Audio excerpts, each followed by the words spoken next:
Scotland need to be patient come Tuesday night, according to Stevie Clarke. Welcome back, guys, to Fog Football. And I guess if Stevie Clarke speaks, then we should listen, because he is kind of important, being the Scotland manager. He's going to be the Scotland manager for quite a long time to come after signing a brand new deal to stay here till 2026. So yeah, I think we're all Stevie Clarke, and I think we're all the Stevie Clarke hype train has been reunited after the 3-0 win against Cyprus. If he says we need to be patient against Spain, then I'll be patient. But patience sometimes runs out. You know, after 20 years for getting to a major tournament, we're thirsty now. You know, we got a taste of Europe in 2022, even though it happened in 2021. But whatever, you know, we got that taste and we want it back, you know. So we didn't qualify for the World Cup, but we've got a good chance, in my opinion, of qualifying out of this group.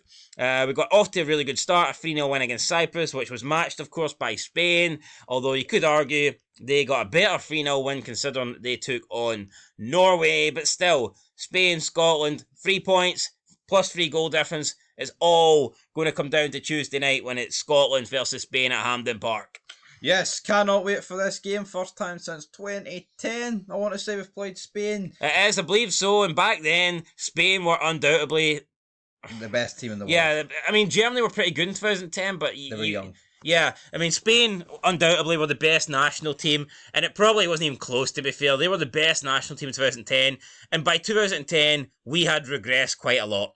You know, yes. we were not, in 2007, 2008, you know, we had a lot of faith, we had a lot of hype.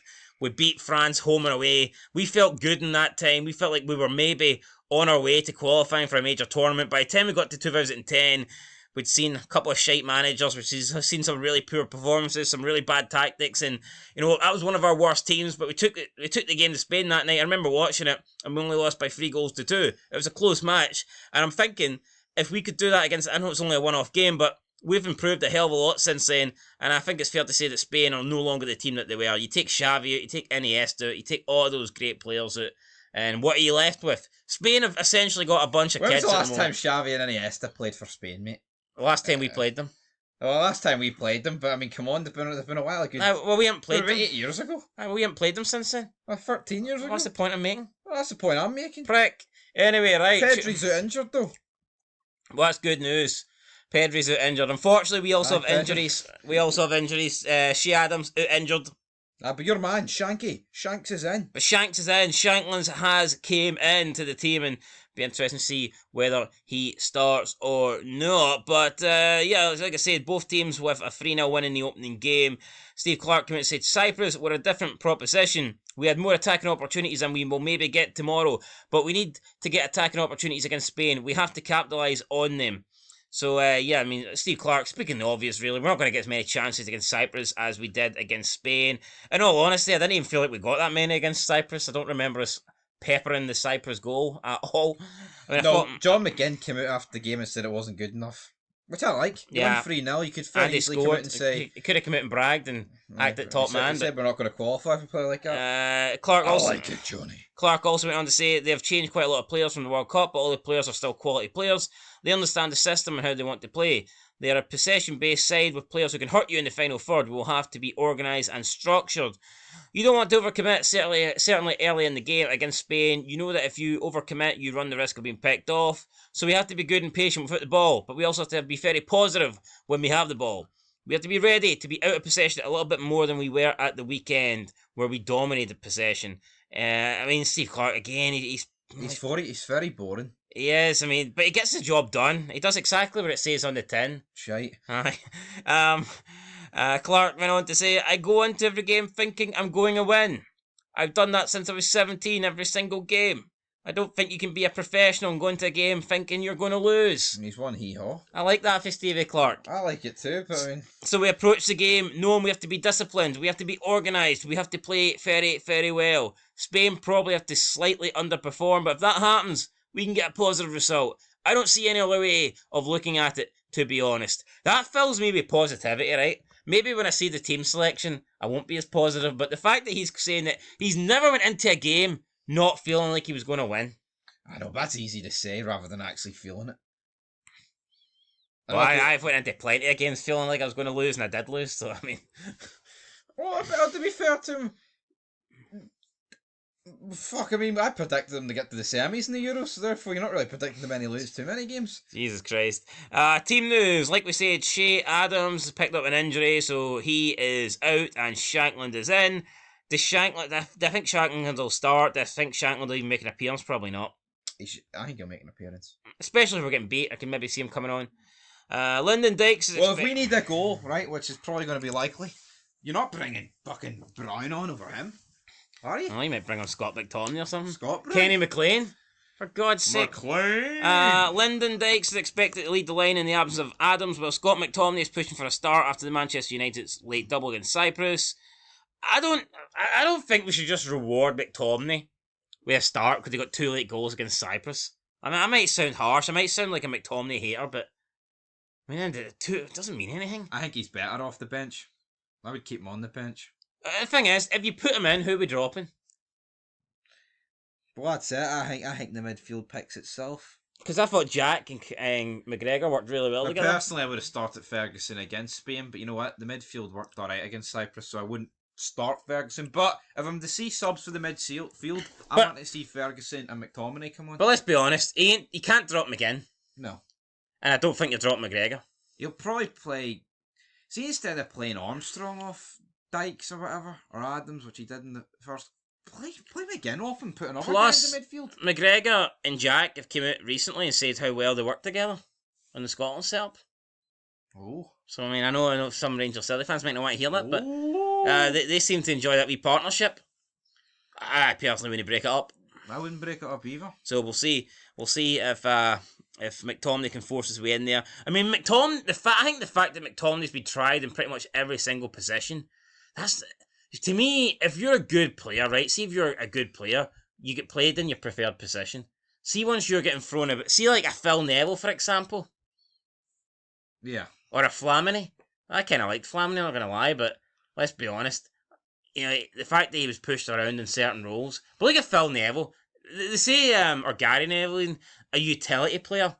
A utility player is basically someone that, you know what, you're not really that good, mate, but if we need you, we can put you in here, we can put you in there. Like, see, yes. See Phil Neville, right? Started as a right back. See if he was so good at right back, you wouldn't be taking him at the right back position and play him centre defensive mid. No. Do you know what I mean? Same with Scott McTominay. See if Scott McTominay was so good as a midfielder, you wouldn't be playing him as one of a back three. No. You just wouldn't do that. You wouldn't be sacrificing him if he was your best. What's that say about your defenders, though? Well, I've never disagreed. I've never agreed with that.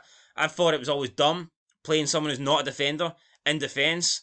Maybe at the start of Steve Clarke's reign, you could maybe accept it, you could maybe buy it, but I think now we've got a lot of good promising defenders coming through. I don't think Scott McTominay should be anywhere near the defence. No. Aaron Hickey played good there at his role last time, and you've got Kieran Tierney taking up the left centre-back role. So, I mean, that leaves you 2 centre-backs. I think Ryan Porteous has played well in a Scotland shirt any chance he gets. You've got John Souttar, if fit, is really good. We've got Scott McKenna, who's been good. We've got Jack Hendry, anytime he gets a chance, he's been good. I think we've got too many good centre-backs to be playing a midfielder at the back. That's my opinion. No, absolutely. I feel that too. But again, McTominay hasn't really played centre-back for a couple of years. No.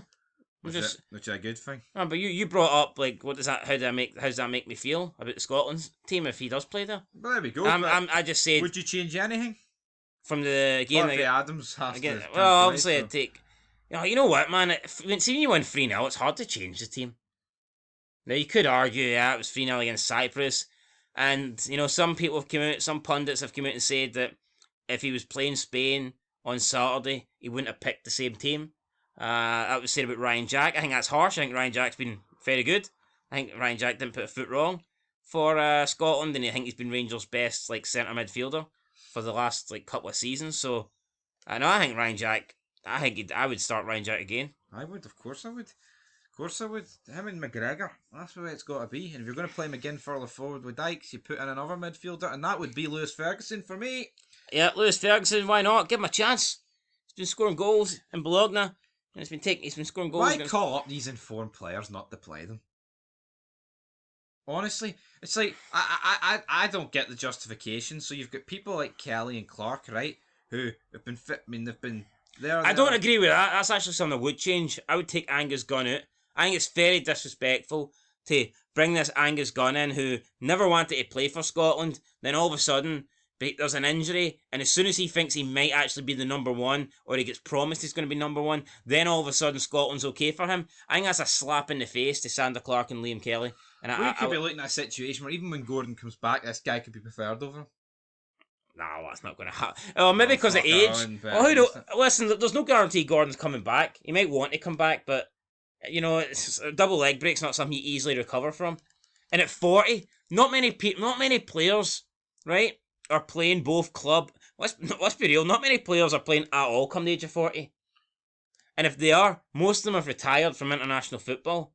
Then you factor in the injuries that Craig Gordon's had in his career. This is a guy that has literally spent about 40% of his career on the injured shelf.